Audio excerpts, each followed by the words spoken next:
For this week's homework assignment, you'll essentially go through all the steps that we went over in the videos.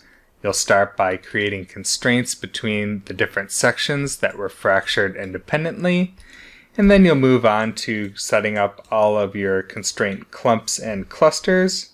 You should try to use some different values in your setup for some slightly different sizes and distribution so that it doesn't look exactly like mine. And then after you set up the clusters, you can move on to the final RBD sim.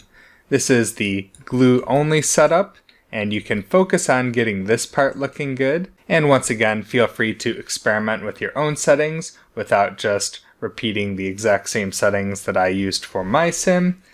And if you have time after doing this glue only version of the simulation, then you can move on to experimenting with the soft constraint techniques.